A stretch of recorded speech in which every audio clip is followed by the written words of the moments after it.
Baik, Assalamualaikum dan selamat sejahtera kelas. Diharapkan anak-anak di rumah sihat sejahtera hendaknya.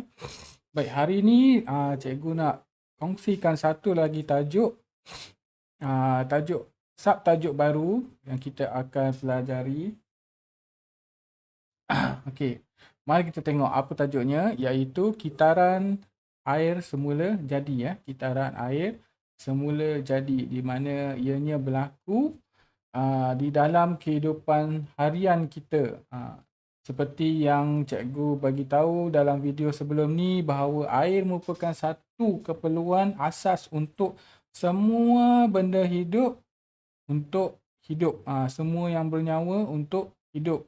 Manusia, haiwan dan juga tumbuh-tumbuhan. Baik, mari kita lihat macam mana proses air ini terjadi. Okey, jika kita lihat, kita boleh lihat. Okey, mari kita tengok macam mana proses ini berlaku. Baik. Pembentukan hujan. Bagaimana pembentukan hujan berlaku. Okey.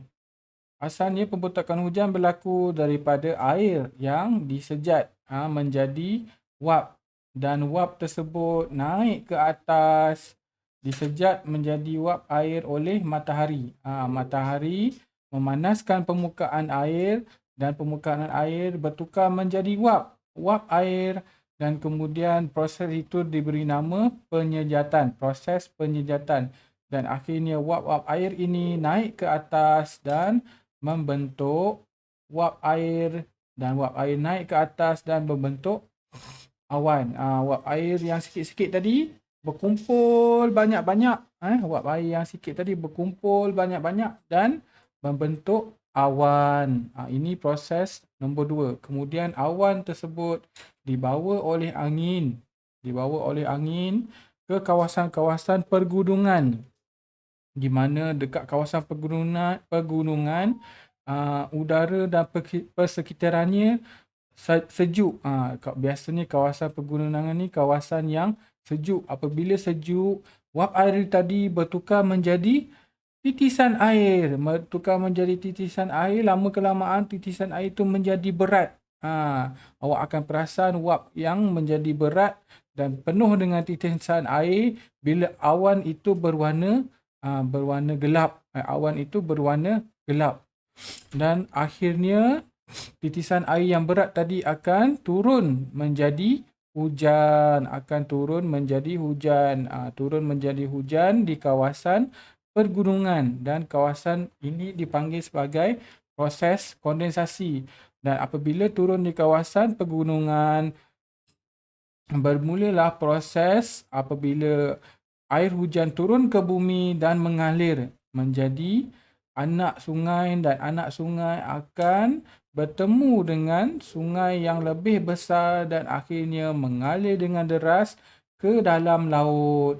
Dan kemudian apabila dah ada dekat laut, sekali lagi matahari memanaskan permukaan air laut dan melakukan proses penyejatan, di mana permukaan air menjadi wap dan naik ke atas, dan wap tersebut akan berkumpul banyak-banyak menjadi awan yang besar. Kemudian awan tersebut akan dibawa oleh angin ke kawasan yang sejuk, dan dekat situ awan wap ataupun awan tadi bertukar menjadi titisan air sebab kawasan itu sejuk, dan akhirnya titisan air menjadi berat, dan apabila titisan air menjadi berat, jatuhlah sebagai hujan.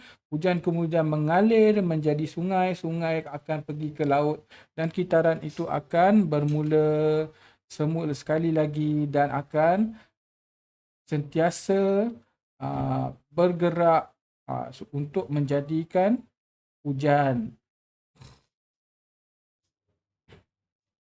Okey, saya rasa situ saja. Mari kita balik ke kita punya buku teks. Macam ni. Seperti yang video tadi jelaskan, di mana awak boleh tengok nombor 1. Nombor 1 tu kitaran. Nombor 1 di sini. Kitar air daripada laut. akan disejat menjadi wap.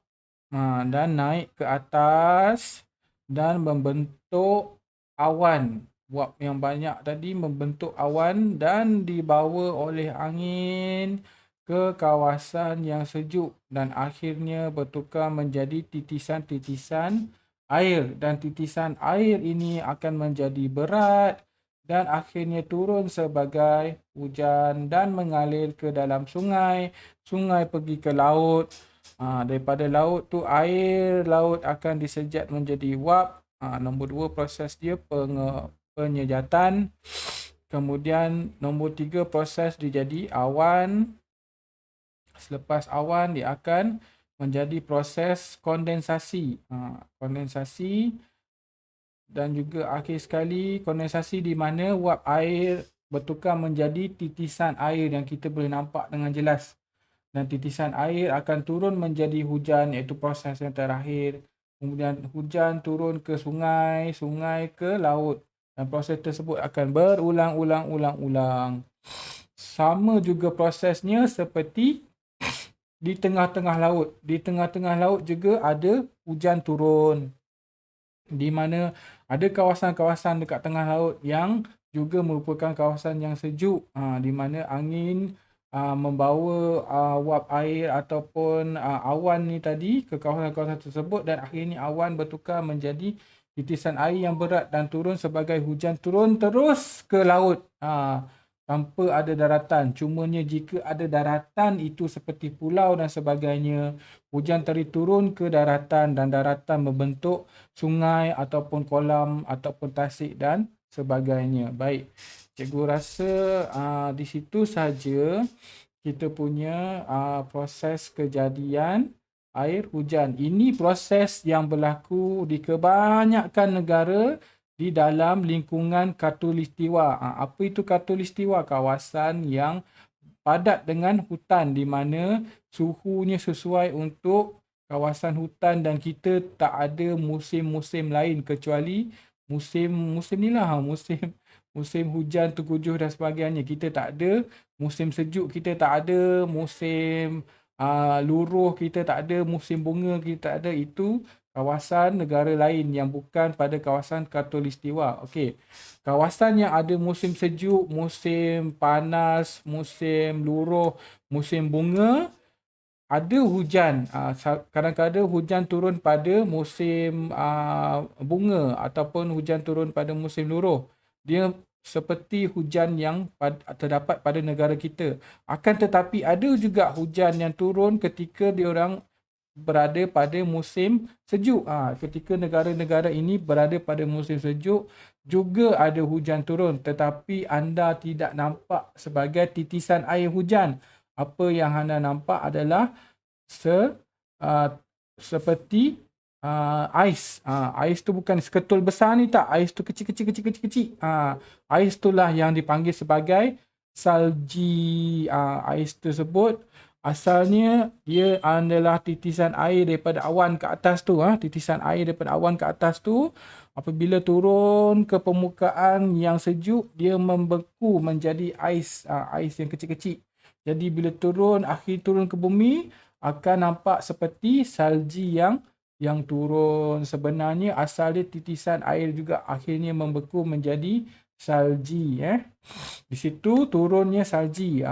Dia tak jadi hujan. Memang ada juga turun hujan, akhirnya menjadi beku dan menjadi titisan salji. Okey.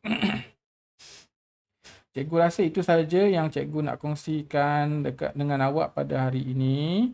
Banyak juga fakta-fakta lain berkenaan dengan kejadian hujan, antaranya hujan ais ataupun hujan ikan. Itu berlaku pada fenomena yang luar biasa ya. Memang ada, awak boleh cari dekat internet, kaji macam mana proses-proses tersebut berlaku. Apa yang Allah nak tunjukkan pada kita bila benda-benda tersebut berlaku. Baik, cikgu rasa dekat situ saja video cikgu pada hari ini. Diharapkan dapat memberi manfaat kepada murid-murid sekalian. Jadi cikgu harapkan kesejahteraan dan kesihatan awak semua. Terima kasih dan Assalamualaikum, sehingga kita berjumpa lagi.